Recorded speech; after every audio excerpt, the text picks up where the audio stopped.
U.S. Defense Secretary James Mattis will be stepping down at the end of February. Mattis' resignation comes a day after President Donald Trump's decision to withdraw 2,000 troops from Syria. Shortly before the resignation, President Trump had announced that the Defense Secretary will be retiring at the end of February after serving his administration for 2 years.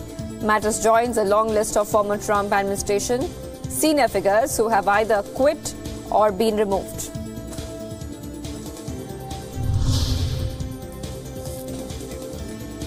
The U.S. Congress has prevented a partial federal shutdown as leaders had hoped for final passage of a temporary government funding bill for President Donald Trump's promised wall. In a late-night session, the Senate had approved a bill to provide money to keep a series of programs, but defied the president by refusing to give him $5 billion for the wall along the U.S.-Mexico border. President Trump attacked the Democrats again for not supporting the wall and said he would not sign any legislation that does not include the wall. The House is expected to act on the legislation later this week.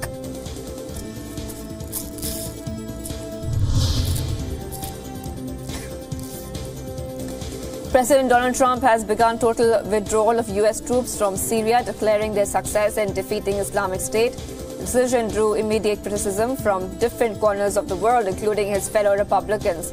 In a news briefing, Senator Lindsey Graham has called the decision akin to surrender. He was joined by 2 Democratic senators and said he was pushing for a bipartisan effort to encourage the president to change his policy.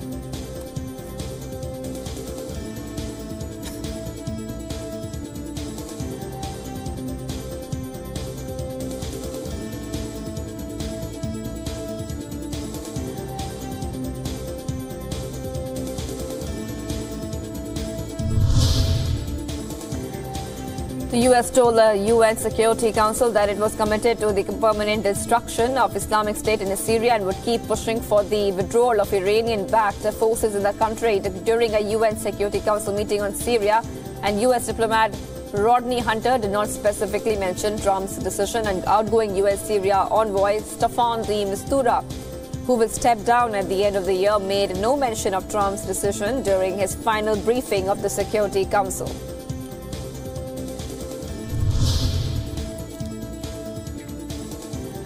Thousands of people took to the streets in northern Syria to protest against the Turkish threat of imminent offensive. The protesters demanded a clear stance from the coalition on threats by Turkish President Recep Tayyip Erdogan to strike at US-backed Kurdish fighters in northern Syria. President Donald Trump's decision to withdraw troops from Syria has rattled the Syrian Democratic Forces, who are Washington's most reliable partner and among the most effective ground forces battling Islamic State.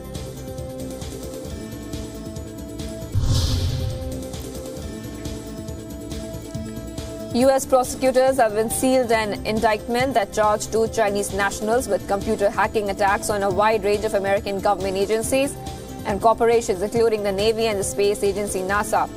The 2 alleged spies worked in China to hack into computers and steal intellectual property and confidential business and technological data. The U.S. authorities also claim that the 2 worked in association with China's Ministry of State Security.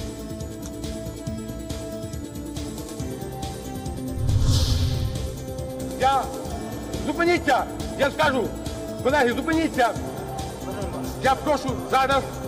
Я дам слово засідання. A brawl erupted between members of Ukrainian parliament over a poster placed on the Tribune. Parliament member from the opposition bloc party accused a politician, Viktor, of working for Russian President Vladimir Putin. This triggered a fist fight between the members of the parliament. Russian President Vladimir Putin said that during his annual news conference that he held a meeting with Viktor lately to discuss possible release of Ukrainian sailors seized by Russia after an incident in the Kerch Strait.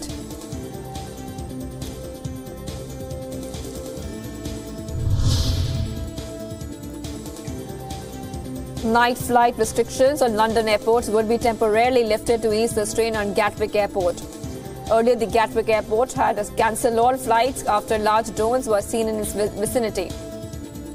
UK's Transport Secretary has assured that the restrictions would be relaxed only to try and move stranded passengers from the UK's second biggest airport.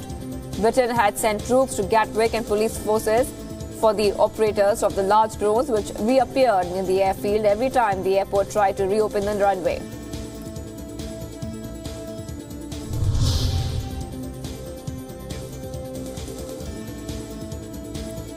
Congo has delayed milestone presidential elections until December 30th due to delays deploying voting materials to polling sites. The election date was earlier set to 23rd December, but now it has been delayed by 10 days due to a fire at a warehouse that destroyed millions of ballot papers last week. Many were unhappy about the announcement and took to the streets to protest.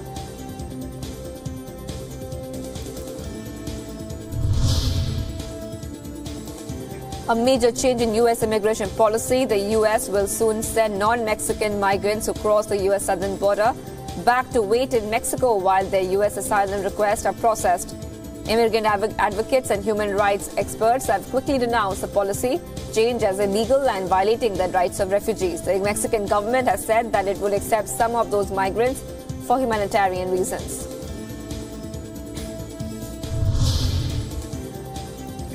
British PM Theresa May has reiterated her assurances to Polish and European citizens that their rights would be observed after Britain leaves the European Union.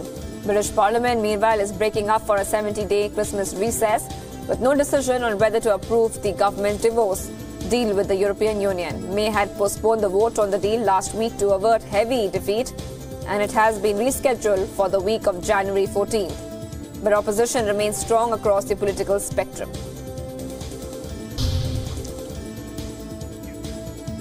The representatives of Chile's Valparaiso port workers have rejected the proposed settlement from the government and amid clashes with the police. The workers have been protesting, demanding bonuses and work conditions for a month now. Protests spread briefly to several other ports, and all other unions posted about the protest on Twitter and local media accounts. Chile's President Sebastián Piñera had called for an end to the strike, stating that the protests are hurting exports and imports.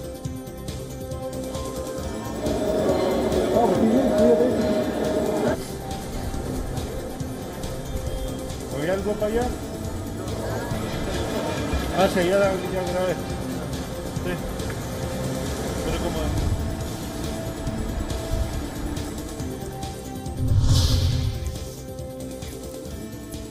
The Israeli military have begun sealing off 4 tunnels that is said to be dug by the Lebanese armed group HEZBOLLAH under the border from Lebanon. The work was being carried out on the Israeli side of the frontier demarcation known as the Blue Line. According to Israel, the HEZBOLLAH dug the tunnels with the aim of launching cross-border attacks with backing from its regional sponsor Iran. HEZBOLLAH is yet to comment on the statement.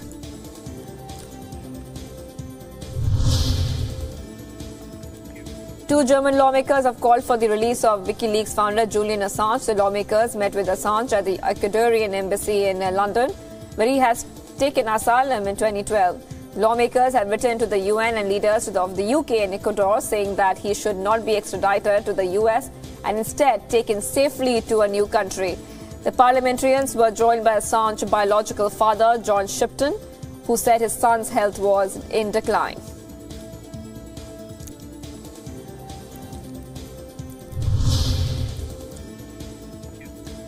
German astronaut Alexander Gerst has arrived just in time for the holidays after completing his second International Space Station mission.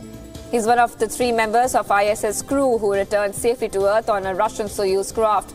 It was the first return from the space station since October, when US astronaut Nick Hague and Russian cosmonaut Alexei Ovchinin landed unharmed on the Kazakh steppe after their rocket bound for the station failed 2 minutes after takeoff.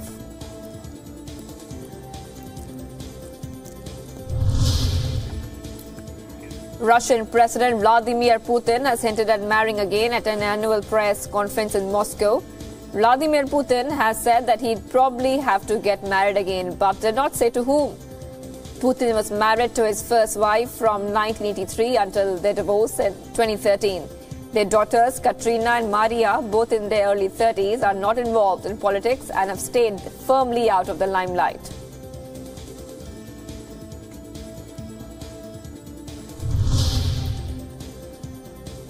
The Russian Navy celebrated the latest addition to the Black Sea Fleet in annexed Crimea. The new patrol ship will enhance the Black Sea Fleet's capacity to defend the maritime economic zones.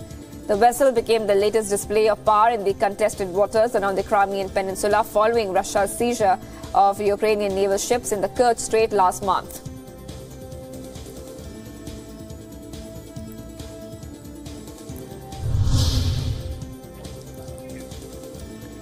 Severe hailstorms have battered Sydney, turning the streets white and bringing traffic to a halt. Authorities have warned Sydney residents not to park their cars underneath trees in case they fall. Around 62 flights have been cancelled and 7 have been diverted. A clean-up drive has also been launched as transport services in the city remain affected.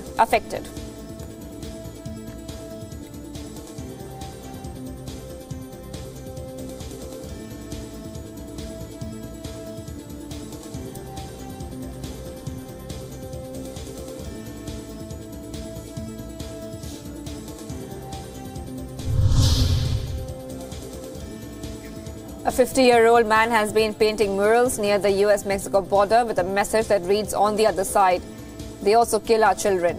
Painter Manuel Oliver's son was killed in February in a school shooting in the US this year. His murals depict his son, Joaquin Oliver, who now lives in Florida, says he supports the plight of migrants and their need for a better life, but does not believe that moving to the US is the answer to all their problems.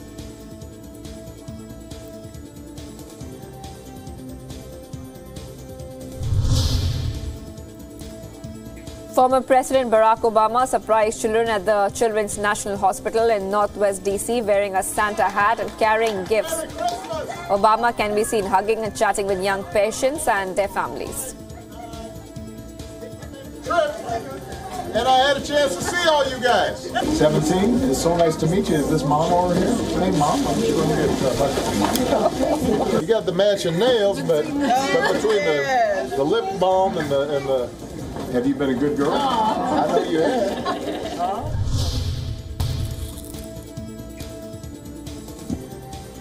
Christmas decorations light up the Syrian capital Damascus as the city marks its first holiday season since regime forces ousted rebels and jihadists from its doorstep earlier this year. Now the Abbasian Square and nearby parts of the city are being decked out with lighting and Christmas trees, while musicians with a local scout troop are preparing for a Christmas march not seen for years.